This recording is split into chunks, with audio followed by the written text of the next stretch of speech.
Welcome to lesson 4 of anger management facilitator training. This lesson we are going to focus on group facilitation skills. So we're going beyond what to teach and dialing in on how to lead. And this includes like creating safety and sustaining engagement and holding accountability. So we're going to learn tools, we're going to practice them, and make sure that these skills are sticking. Facilitating is not the same as teaching a class. It's going to involve balancing the content delivery with creating space for the participants to contribute and practice skills and really just support each other. Strong facilitation is going to build that group trust and it's going to foster the accountability. We want to prepare our participants to actively engage with the material. So without these skills, even the best curriculum is going to fall flat. So here's our map. By the end of this, you're going to be able to run a tighter group. We're going to respond to some common challenges and coach skill practice effectively and document it cleanly. So we're going to start with foundations, and then I'm going to give you an engagement toolkit. We're going to look at dynamics and resistance, some de-escalation and safety skills. We're going to look at helping people with skills practice and giving feedback, and a little bit on virtual facilitation. We're going to cover some documentation and quality, and then we're going to wrap this up. So as facilitators, we're going to coach and direct traffic and translate concepts into plain language, and we're going to hold boundaries. And when we over lecture, we do the work for the group. And when we under structure, the loudest voices set the tone. So balance is going to be the job. So a simple guardrail for us is to aim to talk under 40% of the time. We want to use concise prompts and give clear time limits so that we can help these clients to move the session along. But we also want to keep our eyes moving to single inclusion. You're modeling emotional regulation and clarity every minute. And safety is clarity. So start with the ground rules in plain language. Name what the limits of the confidentiality are. Post the agenda so they can see it. We want to do very quick timed check-ins. We want to include a pass option for personal details, but we are non-negotiable with our expectation to practice the skills. And we want to use quick moves, pairs, then plenary, visible polling, timed rounds. We want to favor the call-ups, the invitations that preserve their dignity.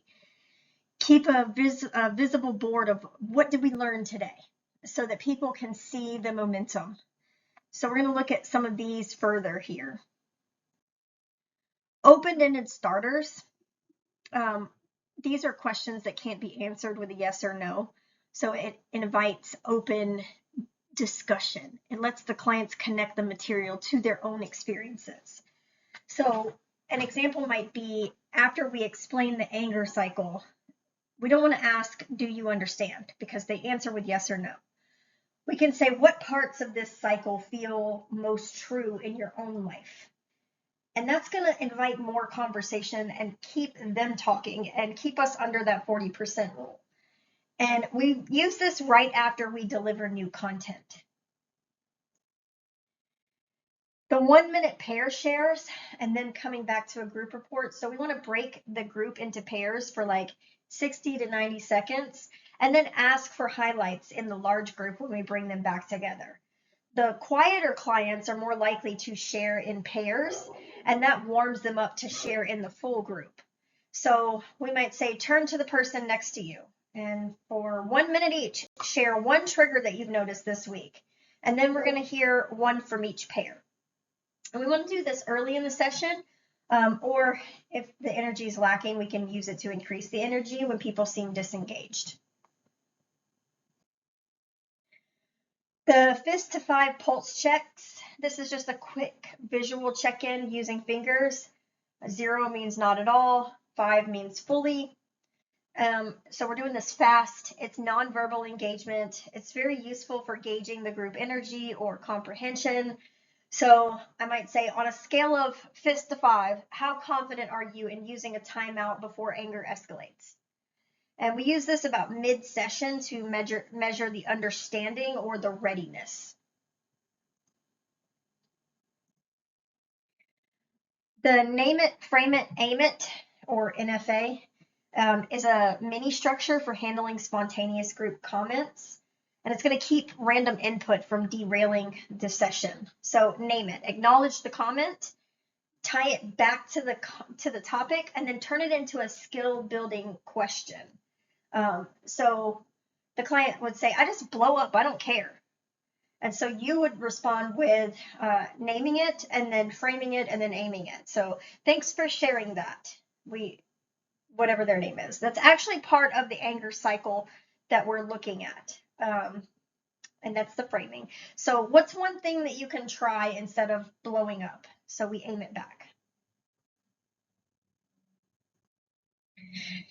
Then we can do round robins with a 30-second timer. So everybody takes a turn with a time capped at 30 seconds. And that ensures an equal airtime and it keeps the sessions on schedule. So you might say, we're going to do a round robin. Each person has 30 seconds to share one coping strategy that they use this week. And then you can use your timer or a phone or whatever. And we want to use this when we want every participant to speak without one person dominating. Because sometimes we have that one person that wants to dominate the whole group. And then when somebody else is sharing, they're like, can I comment? Sure, go ahead. So using the round robin gives everyone a chance to participate. The chat waterfall, if you're virtual, or a sticky note storm, if you're in person, everybody writes an answer at the same time and then they share it all at once. And this helps people to engage all the voices and it avoids groupthink. Because if I go around and I have one person answer and then another person answers and another person answers, the answers start to sound all the same. So if it's virtual, you could say type one trigger into the chat, but don't hit enter until I say go. And then 3, 2, 1, send. And everybody hits send at the same time. If it's in person, you can say write one trigger on a sticky note. And then on my signal, post them all on the board. We want to use this to brainstorm quickly or normalize experiences. Like, look how many of you share similar triggers. We want to use the 3 voices before mine rule. And this is just the facilitator waits until at least 3 participants have spoken before adding their own thoughts. And this helps to shift the focus away from the facilitator dominance and increases peer learning. So after posting a question, just silently count the voices until 3 clients respond and then add your perspective. And you want to use this any time that you want the group to generate answers without defaulting to you.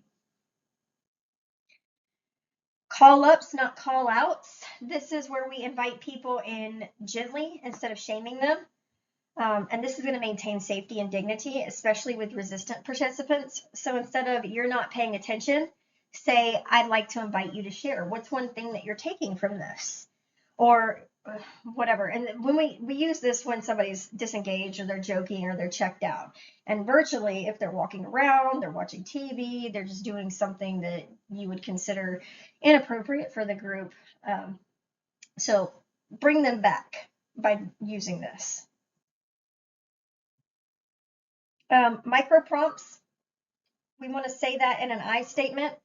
I use this a lot in groups when I hear them saying, you know, like when you fall down the stairs after you get really drunk and then you break your ankle and you have to go to the hospital. And it's a lot of you statements. And so I'll say, try saying that in an I statement or use an I statement for me. And these are just tiny, immediate prompts to practice the skill. And it turns casual sharing into a skill rehearsal. So the client says, she makes me mad. And so I might say, try saying that again as an I statement. I feel angry when she interrupts me. And we use this anytime that a client shares something that can be reframed into a skill. We can also use our whiteboard or our pad or Capture Plus, whatever, visible progress. We want to write the group contributions on a flip chart, a whiteboard, a shared screen. And this makes progress visible, and it's going to validate contributions and create a record for review. So as the clients are brainstorming coping strategies, we might list them on the board and say, look, we generated 12 coping strategies today. And we want to use this throughout sessions, especially for tracking skills and triggers and goals. So let's put it all together. If you rotate these techniques through a session, you're going to keep the energy up. You're going to keep the voices balanced, and it's going to help these clients practice skills instead of just passively listening. They work in person or virtual groups, and they're really quick to deploy once you get comfortable. Now let's talk about the questions that open the doors. Good questions are going to reduce defensiveness and create options. So start broad and then narrow to an action. Socratic stems are going to help people examine their thinking without feeling attacked. So we want to use motivational interviewing micro skills like open questions to elicit and brief affirmations to reinforce the efforts. We want to use reflections to show that you're listening and the summaries to lock in the momentum. So avoid why didn't you and swap that with what got in the way.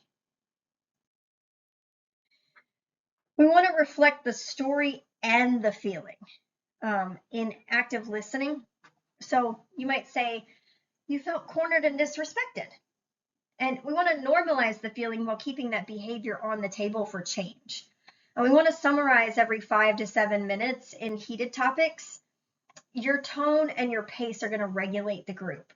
And we know that 85% of communication is body language, so use a neutral face and a slower cadence. We also want to use timers and a visible cue to depersonalize limits. So name your intention to include others and then do it. We want to park the tangents respectfully and then return to that if time allows. So the tools that we have here are a speaking object, like a talking stick or something, a timer, a visible cue, a 30-second lift. And that's going to help keep people on track and let people know who's supposed to be speaking and how long they have. Some redirects that might work might be like, hey, I want to include others. Let's pause you there. Or hold that, we're going to park it. So we use a visible parking lot and like maybe write it on a sticky note and put it over there on your whiteboard or something. We want to draw out the quieter members. So let's hear 3 voices that we haven't heard yet. Forms of resistance are going to include like sitting out silently, making jokes, minimizing, debating, declaring that they were sent here as hostages. Resistance is information. So we want to ask ourselves, is this protecting the person or protesting the process? Or is it performing for status or avoiding discomfort? We want to treat the function, not just the form. So acknowledge the concern and then align to the session goal and ask for one small behavior, maybe one role play line or one I statement. We want to move inch by inch. Momentum is going to beat compliance battles. We also want to use language that is neutral and validating. So saying, hey, it makes sense that this is frustrating. Today's goal is practice. Would you be willing to try one rep with me? And every single group is going to have a disruptor at some point. And as facilitators, our job is not to shame them, but redirect them in a way that keeps the group safe and on track. So this slide right here is your disruptor playbook. This is just 6 common behaviors and strategies that you can use in the moment. So dominators are the participants who talk at length. They're going to interrupt others, and they're going to try to make every discussion about themselves. And the risk here is losing the balance in the group. So a gentle but really firm direction or redirection is going to work best here. So you might say, hey, I want to make sure that we hear from everyone. So can you give us your main point in one sentence? And you can also use time limits or speaking objects to keep it fair. And this keeps them included, but it prevents them from running the show. Then we have the side talkers. And these are people who whisper or they hold separate conversations while others are sharing. And this behavior is going to fracture the group's focus. And the fix is usually a quick neutral redirect. Hey, let's keep one conversation at a time so everyone feels respected. And if it continues, then maybe change their seating arrangement so that they're less tempted to chat. The key is to name the behavior, not to attack the person. And I haven't really seen this in virtual groups, but I'm sure that they're having side conversations in the chats. And so one way you can prevent that is to turn off the participant chat to where they can only chat with you. One-uppers often respond to a peer's story with, oh, that's nothing. Listen to what happened to me. And while they may be trying to connect, it really ends up minimizing other people. So the move here is to validate their input. Like, yeah, that's another good example, but then quickly refocus the group on the skill at hand. So let's map how that connects to the coping strategy that we practiced today. And then we have the derailers. And these are the participants who bring up hot topics or tangents that don't fit the session. And this is where that parking lot tool comes in handy. And you can say, that is an important issue, but it's outside of today's focus. So let's park it and return if we have time at the end. And writing it visibly on a board shows that you're taking it seriously without letting it hijack the group.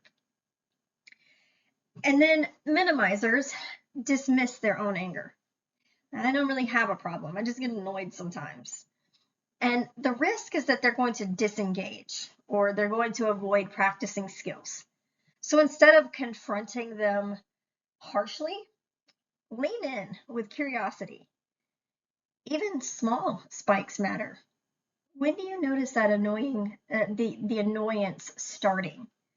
And that's going to reframe the experience as a relevant experience. And it really just gives them the chance to stay engaged without feeling judged. And then finally, intoxication or impairment has to be handled with safety first. So if someone shows up under the influence, the group cannot continue normally. So you should calmly state, for your safety and for the group, we're going to need to reschedule. I'll follow up per policy. And always document the incident factually and notify the referral source if that's required. That's going to protect you and it's going to reinforce the seriousness of the program. The takeaway here is that each type of disruptor has a specific move that's going to bring them back into the group without humiliation. And when you practice these responses, you're going to find that most disruptions can be turned into teachable moments. Now let's talk about de-escalation. De-escalation is one of the most critical facilitation skills that we can learn. No matter how well structured your group is, there's going to be moments where tension is going to spike. So having a clear protocol is going to help you to respond calmly and consistently and safely. So we want to think of it as 3 stages. Stage 1 is agitation. This is when someone starts to show signs of rising anger. Crossed arms, louder tone, fidgeting, cutting others off. And at this stage, your job is to slow the room, lower your voice, increase your pauses, and remove any unnecessary stimulation, like any side conversations or rapid fire questions. And often, matching calm body language and slowing your pace is enough to bring someone back down before they fully escalate. Stage 2 is verbal aggression. Now, the participant is raising their voice. They may be swearing or verbally attacking others. So here you need to set a clear boundary and give a choice. So for example, if shouting continues, we're going to need to take a break. So choose step out for 2 minutes and rejoin, or lower your volume now. And notice this isn't a calm, short, and choice-based answer. It's going to or question or statement, whatever. So it's going to give the client control while protecting the group. Choices work better than commands because they allow the participant to save face while still meeting the group needs. I had one client who became completely unhinged in the group. And I said, I can put, and this was a virtual group, so I said, I can put you in the waiting room for a few minutes so you can calm down, or you can choose another group to go to. And that client decided to choose another group to go to. Stage 3 is threats and unsafe behaviors. So if a participant threatens violence or throws objects or refuses to comply, the group cannot continue with them present. So you must calmly end their participation for the day. So say something like, for everyone's safety, we're going to need you to leave now, and you and I will follow up afterward. And then follow your organizational protocol, and whether that's notifying probation or writing an incident note or contacting security, whatever it is, follow that. And then afterwards, always provide aftercare for the group. Like briefly acknowledge what happened and reassure them that safety is a top priority, and then reset the group norms. This closure helps to restore the trust so participants don't carry fear into the next session. The key to de-escalation is remembering that you are the thermostat, not the thermometer. You're going to set the emotional temperature, and if you stay calm and brief and consistent, the group learns that safety is maintained no matter what happens. And the more that you practice these moves, the more automatic they become when the pressure is high. For trauma, we want to keep the sessions predictable. Keep an agenda and use time cues. We want to build choice into participation. Let them opt out of giving graphic details. Let them opt in. Let them opt in to the practice sessions. We want to normalize trigger plans and help them identify cues. Teach them to step out using timeouts and then ground themselves during that timeout period. Then you can re-enter the situation.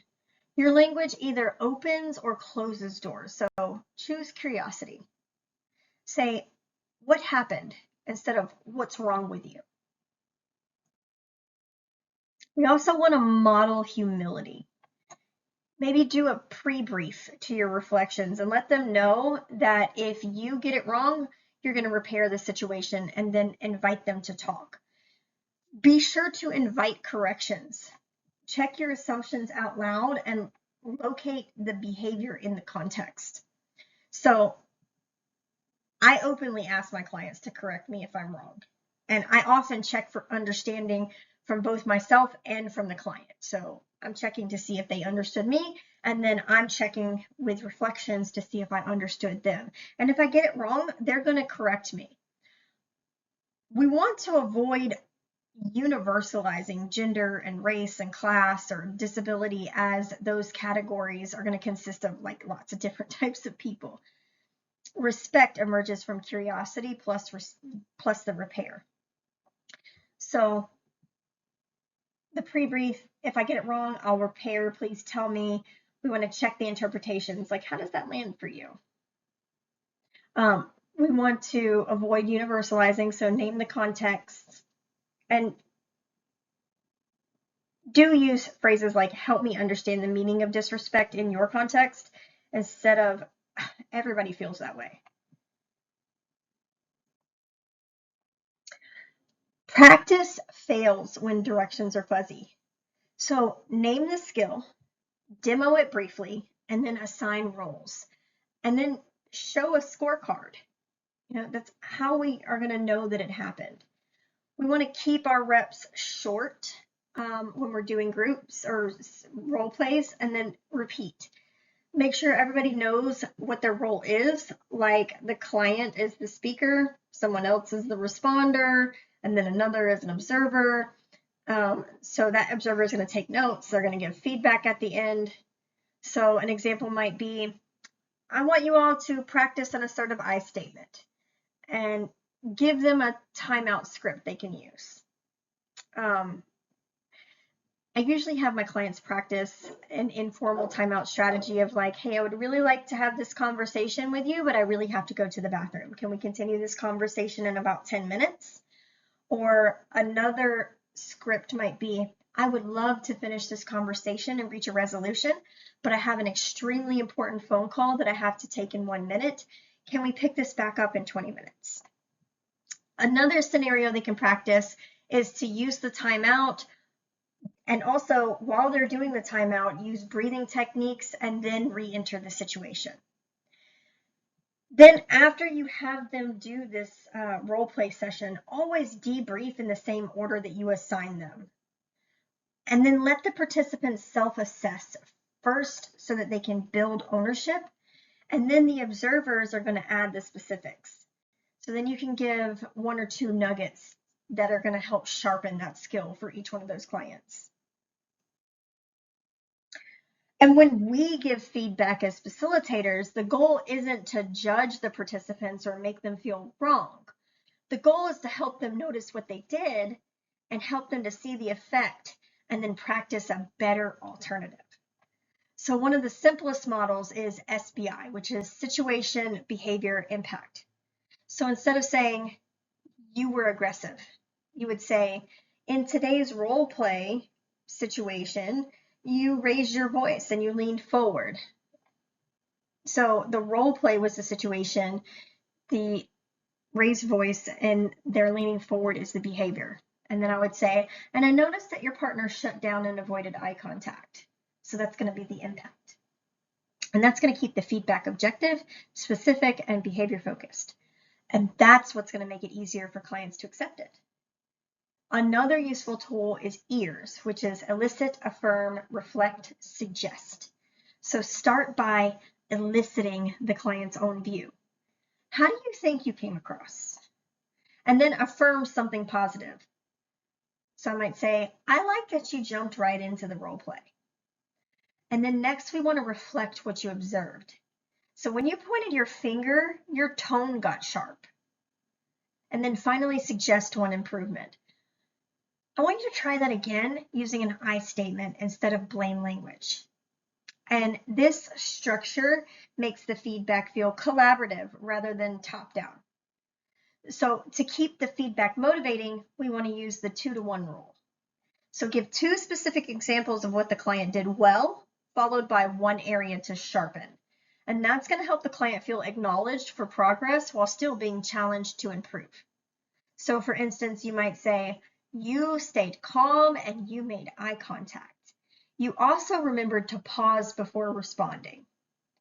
The one thing to sharpen is making sure your words focus on your own feelings instead of your accusations.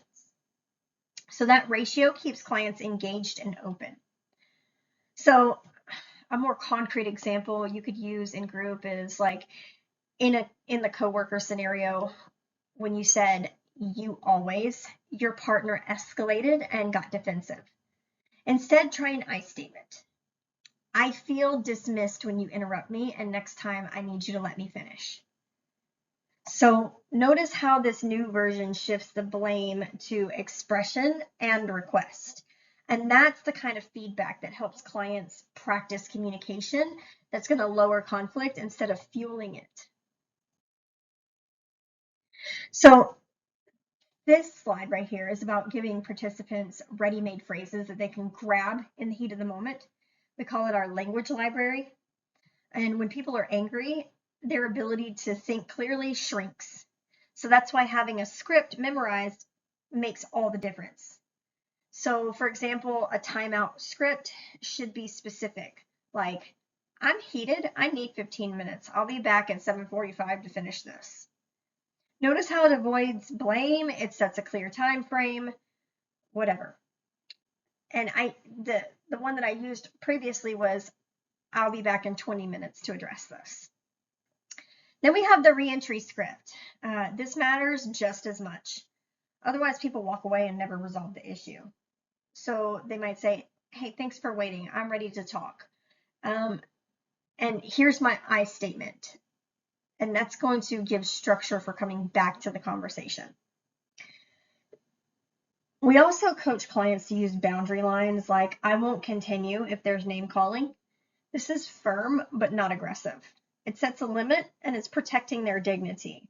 And as facilitators, we can model the group redirect phrase like pause, skill check. What just worked? What didn't? And it's going to help pull learning out of a heated moment and it's going to turn that into practice. Virtual facilitation. Running groups virtually comes with its own set of unique challenges. So facilitators have to structure the space very carefully. First, set your tech expectations. Mute participants on entry, ask them to rename to their first name and initial, and encourage but never really force camera use. In my groups, I do enforce camera use because I'm a counselor and I need to see your facial expressions. But sometimes it may be more appropriate for them to be off camera. And my clients will typically tell me if they're feeling sick or they're having a bad day or something, and I'll let them keep their camera off, but turn the camera so that it's not pointing directly at them. Predictability is going to create safety. So use platform features to keep engagement high. So for example, like the hand raise function avoids people talking over each other. Chat prompts, that's going to allow everybody to answer at once, which is great for brainstorming triggers or coping skills. We can use breakout rooms to give them clear roles like facilitator, participant, observer, and set a very strict time limit for that. We can share documents or use whiteboards to help track progress. Safety does matter in virtual groups too, so we want to create safety signals like typing timeout in the chat when someone feels overwhelmed. We want to use direct messages to check in with individuals privately. I've even used a breakout room and pulled someone out of the group and had a conversation with them in a breakout room so that the rest of the group did not hear what we were talking about. They needed a break, and I pulled them out and I had a conversation with this person, and they completely broke down in the breakout room. They were being completely inappropriate in the group, but once I pulled them to the side, that person was able to take a moment to calm down, take a breath, and then broke down in tears. And I said, you know what, you stay in this breakout room for as long as you need, and then when you're done, just come back into the main room. And they have the ability to do that. Then finally, have a clear disruption plan. If somebody is inappropriate or impaired, remove them per policy with guidelines for when and how they may re-enter. Energy management. This is one of the most underrated facilitation skills. If you let sessions drag, people disengage. And if you keep them intense the whole time, people burn out. The trick is alternating the pace. So you can use microbursts, like 5-minute drills that let the participants practice skills quickly, like giving them 3 I statements in a row. Or after a heavy emotional share, bring the group back with a reset move, like stand up, stretch, do a quick box breathing exercise, like inhale for 4, hold for 4, exhale for 4, hold for 4, or do even like a fast poll, like fist to 5, how's your energy? And that's going to reset the attention. Transitions are also going to matter here, so narrate them. Removing from story to skill, watch the shift. It helps the participants mentally switch gears and stay with you. And then as a facilitator, you're not only teaching, but you're also documenting. And your notes may end up in front of a probation officer or an attorney or a judge. And that's going to mean that your documentation has to be professional and accurate and defensible. Stick to a simple skeleton. Record attendance, the topic, the specific skill that was practiced, each client's participation, and what the homework was that you gave out. Avoid any vague language like good session. Instead, write identified 3 personal triggers, practiced I statement, Or you might say, the client practiced an I statement twice with facilitator prompts. That's concrete. It shows progress. And we always want to use objective language here. Describe what happened, not your opinion of the client's personality. So for example, instead of saying client was disrespectful, write client interrupted twice during peers sharing, clinician redirected and complied. I had a client that was just being so rude and clearly lying to me and becoming agitated as I was asking questions. So instead of saying client was disrespectful, client was rude, I said client avoided answering clinician's question, client withheld legal history, clients, and then sometimes we may have to notate the mood of the client depending on what our charting processes are. So I indicated client's mood was agitated. If an incident does occur, document the who, what, when, what actions were taken, and what next steps you need to do. Keep it brief, keep it factual, keep it neutral. Good documentation protects both the client and you. Even facilitators need feedback and growth plans. So that's where observation and self-audit rubrics come in. We want to use it to rate ourselves, or have a peer rate you on domains like safety and structure, engagement, coaching, boundaries, documentation. So a meets expectation score means that you're doing the basics consistently. So for example, you post the agenda every session. You ensure that at least 2 practice reps happen. You use redirects appropriately, and you complete a note afterward. So to keep your growth manageable, just set 1 domain goal per month. Maybe this month you focus on engagement. How many times did you use open-ended prompts? Track your reps. Like athletes, facilitators need to improve by measuring specific behaviors, not just vague goals. So if you're not doing groups yet, try recording yourself facilitating a mock group and then go back and watch it and score yourself. So this is the most important part of the training, the practice lab. You are going to practice this in a group of 3.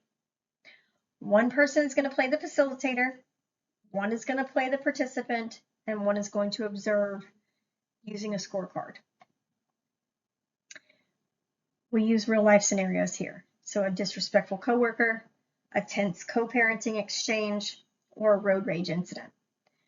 So for each one, you are the participant, you have to demonstrate at least 3 skills: taking a timeout, re-entering, and using an I statement. And practice a calming or a thought reframing strategy. When you're playing the role of the observer, this is critical because you're going to score whether each skill was used and provide feedback after the round is over. So keep the timing tight, 5 minutes for practice, 2 minutes for feedback, and then rotate. And by the end, you're going to have practiced both facilitating, being on the hot seat as a participant, but also observing. And if you can't find 2 practice partners, try using ChatGPT to play the other two roles with you, and you rotate between those 3 roles. After practice comes reflection. So you want to start by asking what helped you the most as a facilitator. That question is going to highlight your strengths and your successes. Then go a little bit deeper. Where did you struggle to redirect? And this is going to normalize that redirection is hard. And it gives us a chance to troubleshoot any strategies. And then next we want to focus on language, like which lines felt natural and which felt awkward. So for example, some people find, I feel dismissed when, easy to say, but stumble over reentry scripts. That's normal. Practice is how we become more natural in that. And then lastly, we want to make it practical. What is one thing that you're going to try in your next live group? The goal is for participants to leave with a concrete action step that they can implement immediately. So feel free to put your answers in the comment section below this video.